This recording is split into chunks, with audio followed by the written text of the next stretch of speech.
Off the Hook, airing on offthehooksports.com, your home for real news, real opinions, and what really matters about Tennessee athletics. The Off the Hook podcast at offthehooksports.com or Facebook, YouTube, Twitter, or wherever you go for your favorite podcasts. Apple Podcasts, Spotify, Stitcher, Google Play, TuneIn, iHeart. Like, share, follow, subscribe. Off the Hook with Dave Hooker starts now.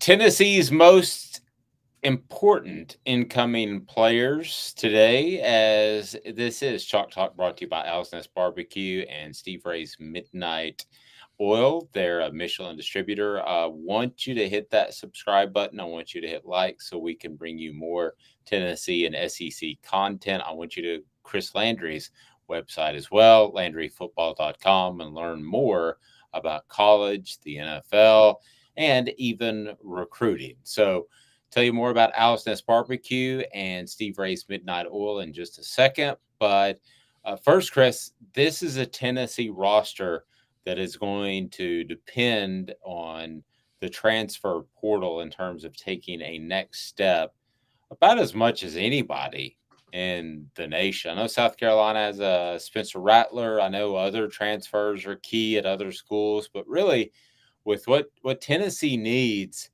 they're depending on transfers about as much as any prominent program in the nation.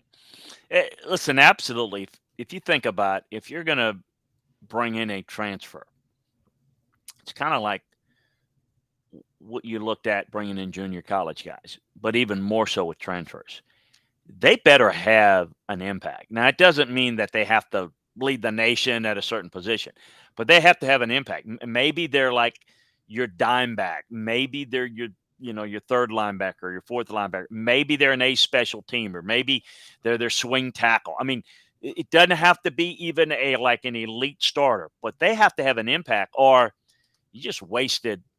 You could have taken that scholarship and developed a younger guy down the road. So, I mean, to me, Brew McCoy is the guy that comes to mind the most. And he's the guy that's had the most tumultuous background with Texas to USC to, back to, USC to Texas, back to USC, then suspended, now to Tennessee. He's going to have to has everything, his head straight. And he, to me, can be an impact player with his size, with his speed, with his skill set, to be a great receiver. I mean, he has number one receiver talent that would give Tennessee two number one receivers. And the definition of a number one receiver is not the best receiver on your team, folks. A definition of a number one receiver is a guy that dictates coverage, meaning you have to adjust your coverages because that guy's in the game. If Brew McCoy can do what his talent level suggests, they will have two number one guys, which would just open up everything. So I think he's, really the key, because this team is built around offense. It's built around the passing game. Got another big receiver that has got versatility. It's tremendous impact. Beyond that, I think the corner from Ohio State, Turrentine is somebody that needs to help in the secondary. I think Walker from Georgia Tech, who can, I think, help them some at safety. Again, sub packages at least. I think they need to have some help, and we'll see health and everything. Jackson Hanna's a guy at linebacker that I think could be somebody that can help. I don't expect somebody like a Charlie Brewer to have much of an impact yet. He's a kid from Central Florida. And I don't know. I'm curious to see if Mincy, the offensive tackle from Florida, might not be able to help, at least be in the two deep. That's kind of how I kind of see that. We'll see how it plays out on those. Well, and the opportunities that definitely there in the secondary. I mean, the opportunities there for McCoy on offense, but we broke down Tennessee's defense as well in Chalk Talk that you can check out on our YouTube page. But, ultimately they're pretty good up front, but that defensive secondary could use a couple of more playmakers in there. No question about it. That's a big need for them. And again, at least in the sub packages where, if you're playing a lot of 5, 6 defensive backs, look, that's basically a starter position. It's not like you look at a depth chart and say, well, starting corner. Well, you got 3 starting corners.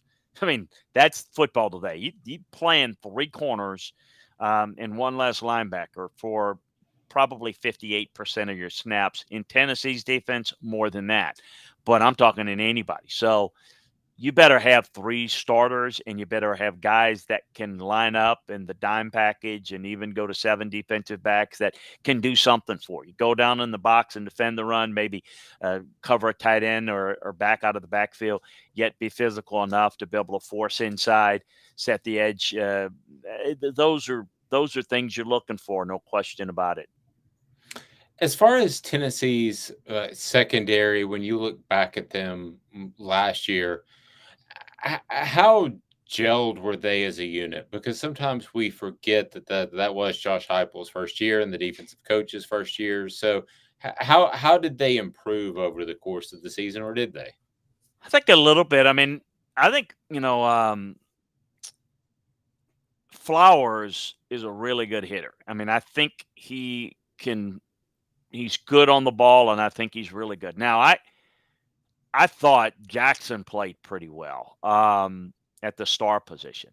So, it wasn't all bad, and yet, you look at it, and there's some things from a personnel standpoint you wonder, all right, look, another year experience, but they got probably more question marks this year than last year because there's some unknowns. Now, look, McCullough led the team with I think he had three or 4 picks, but he's a really good tackler. And I think the corners is what we kind of alluded to. That's I don't call it concern, but it's the biggest question mark.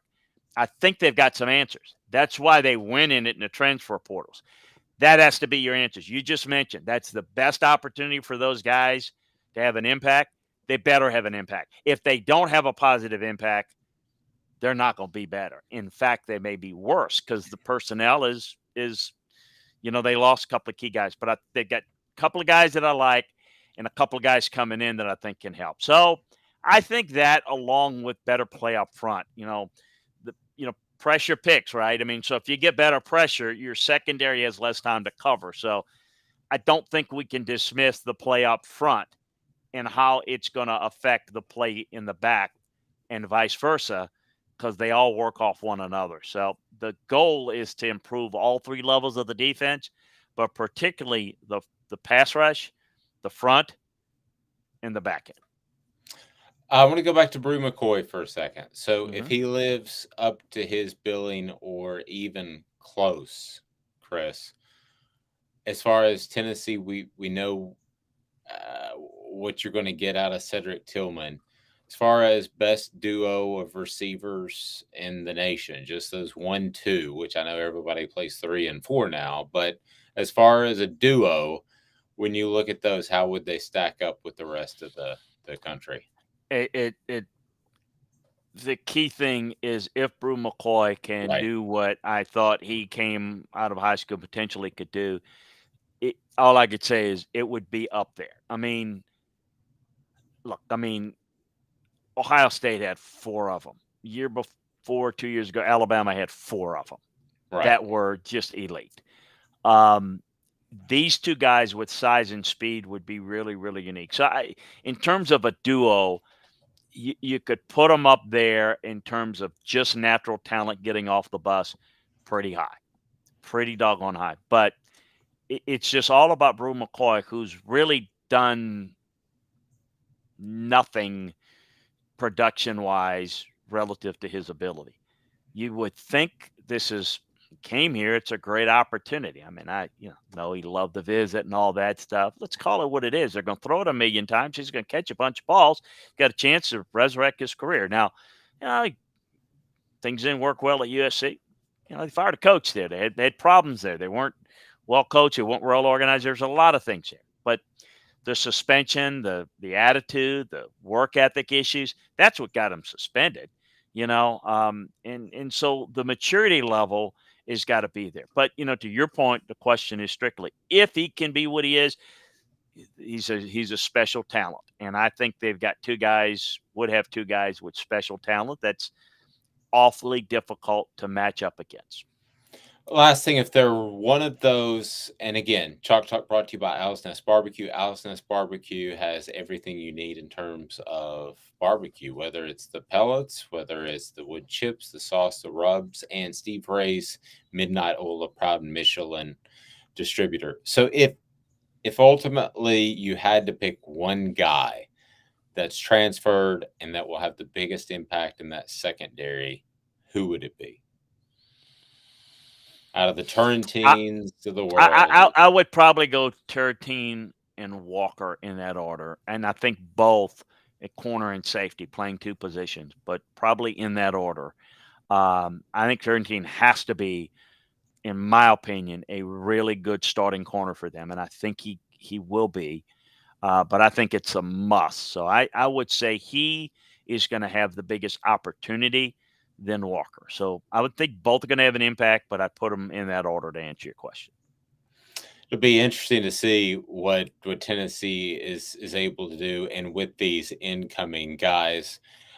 Were you ever in a position, I want to use JUCO as a slight comparison, not an exact comparison, but were you ever in a position in your coaching career where you brought in a big group of junior college players, kind of like Tennessee is bringing in transfer players? And how do you manage team chemistry when you have that sort of influx?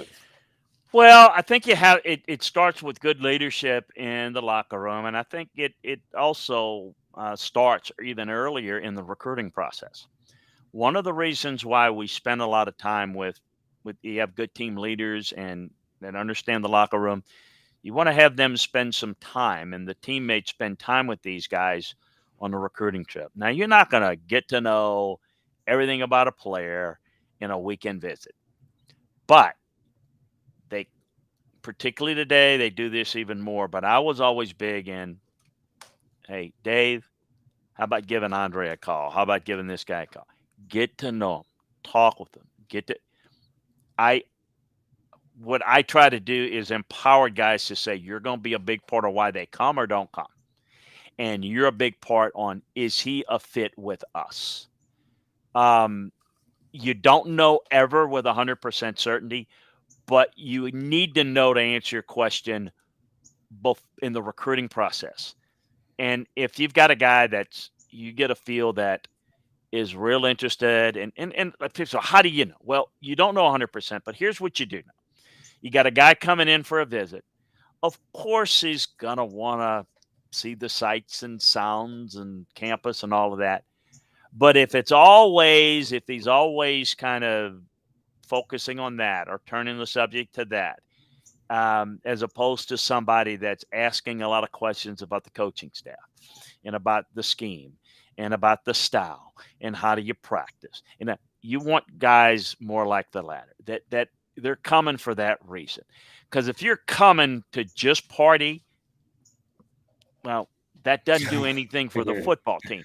Partying and being a student and having fun time is a part. Something wrong with them if they don't like that. But boy, when you get down and you talk ball, coaches will ascertain that. The players will talk a little bit about that with them, and you get a feel for it. So I think you should have that in hand before the guy comes in. And if he does, you got a good feel for it. I think it's a lot easier to transition. If a guy is just this type of guy, I'm not going to mention the guy's name, but, I had a coach that sold me on a player when I was at LSU. We needed a corner, and this was a high school kid. I didn't have a good feeling about it. Nothing, not casting dispersions on the state. A lot of good players, but kid from a state of New Jersey, and I recruited players from that state like him. This kid, I just didn't see him. Oh, yeah, he's going to fit great. He never fit in. It just was a gut feeling, I think you do have a good feel for that when a guy comes in, but sometimes you miss on guys. There's some guys change. We didn't have a lot of transfers. Transfers wasn't a big thing. The one that got away, the one that I wanted, we had a situation. For your listeners, and you will remember the late, great George Allen, the great Redskin coach, Rams coach. Right. Many people forget that George, coaching was in his blood. When he was retired and in his 70s, he was the head coach at Long Beach State. And Wow. Long Beach State, I'm going to drop football. And so and this, again, this is something you do all the time now. So when I kind of got an indication of that, I really started to scout Long Beach State's players because I wanted to see if we can get somebody to transfer. And so I talked with a couple of guys, and I had talked to Coach Allen, known a little bit about him through some of my NFL stuff that I was doing part-time at the time. And I actually sent Long Beach State a player one time. They had a player. In fact, you may remember. Do you remember Harvey Williams? Yes. The running back at LSU. He had a brother who was not the genes didn't quite mesh as well for Darryl as it did Harvey, but he's a good player, a bigger back. I had sent him a year ago. I recommended him. They called and he put me on in a staff room, and it was a joke. He says, "Tell everybody you're related to Tom Landry, right?" And I said, "No, Coach, I'm not."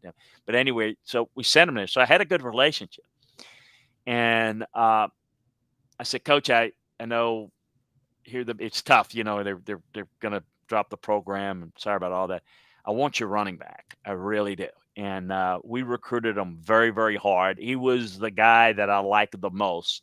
And there were a couple of other players I thought could play, but I wanted him. And so we recruited him really, really hard. And we didn't get him. He went to Georgia. It was Terrell Davis. Ouch. Yeah, they did a really good job. And Bob Pitter did a good job there at Georgia, convincing him to go. He loved Athens, which I understood. And they quite frankly, Georgia had much better facilities and setup than we had at LSU. We were at the time offices in the stadium, 3-4 coaches in on office. It wasn't really, we were getting beat in some of the recruiting by Florida State and other folks. But the running back I liked a lot. It was Terrell Davis, and people think of him as the Georgia running back, but he was from out west, and he was a Long Beach State kid, and they got him. But anyway, at least I was on the trails of the right guy. The evaluation was correct. The recruiting, yeah, not so much. Good eval. Chris Landry of LandryFootball.com. This has been a presentation of Off the Hook Sports. We'll talk to you next week.